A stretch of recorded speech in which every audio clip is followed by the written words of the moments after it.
Soy Norma Rodríguez Deribet, consejera cultural de la Embajada de Cuba en México. Bueno, usted me preguntaba sobre la importancia del comandante en jefe Fidel Castro Ruz y el general de ejército Raúl Castro Ruz, hermanos, en la vida y en la lucha por la liberación de Cuba. Pues justamente ahí estriba la importancia y la trascendencia de estas dos personalidades que este año se unen en conmemoraciones cerradas para nosotros. Raúl vivo, afortunadamente, y como él declaró, con el pie en el estribo, dispuesto a seguir combatiendo por Cuba, y Fidel, quien partió hacia la eternidad hace 10 años, estamos conmemorando el centenario de su nacimiento. Fidel y Raúl son símbolos de la rebeldía del pueblo cubano, continuadores de esa historia que se forjó en los campos del siglo XIX, en los campos de Cuba, cuando se reconoció, cuando se alzaron los hombres y mujeres de bien que querían la independencia del colonialismo español y que comenzaron la lucha por nuestra independencia en 1868, con la primera guerra de independencia, que continuó José Martí en 1895, con esa guerra necesaria, como él la declaró, que fue intervenida en 1898 y frustrada nuestra independencia por el imperialismo, por el naciente imperialismo norteamericano, a pesar de que justamente José Martí, como lo declara en su carta a testamento, en su carta inconclusa, el día antes de caer en combate, 18 de mayo, le escribe a su amigo, a su entrañable amigo mexicano Manuel Mercado: ya estoy todos los días en peligro de dar mi vida por mi país y por mi deber, de impedir a tiempo con la independencia de Cuba que se extiendan por las Antillas a los Estados Unidos y caigan con esa fuerza más sobre nuestras tierras de América. Cuanto hice hasta hoy y haré es para eso. Martí, a finales del siglo XIX, ya estaba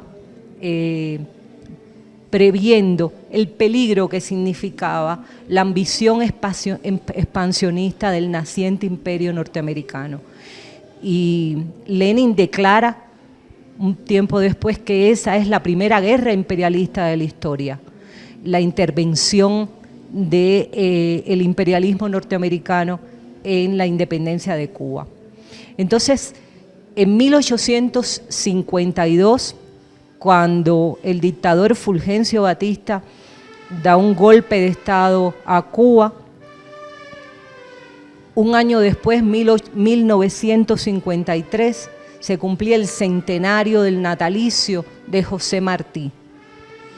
Y esos jóvenes, liderados por Fidel y por Raúl, un grupo de jóvenes reconocidos como la generación del centenario, organizan una marcha de las antorchas que baja de la escalinata universitaria, de la escalinata de la Universidad de La Habana, hasta la Fragua, que fue la prisión, las canteras de San Lázaro, donde había sido condenado José Martí a trabajo forzado con apenas 16 años. Y esos jóvenes dice que no podían dejar morir al apóstol en el año de su centenario. Ahí están Raúl y Fidel liderando esa marcha. Raúl, muy joven, tenía apenas 22 años, es el abanderado, lleva la bandera cubana en esa marcha. Esos jóvenes, justamente ese año, un 26 de julio que pasó a la historia, asaltan el cuartel Moncada, el cuartel más importante de la tiranía en Santiago de Cuba, en el oriente del país, era la segunda fortaleza del país. Una acción que fracasa militarmente porque eran menor en número, en armas, en experiencia, por supuesto, pero que echa a andar la idea de la revolución. Allí fueron asesinados muchos jóvenes valiosos, una parte importante de los compañeros de los asaltantes al cuartel Moncada. En esa acción, por cierto, participaron 2 mujeres, Melba Hernández y Aide Santamaría.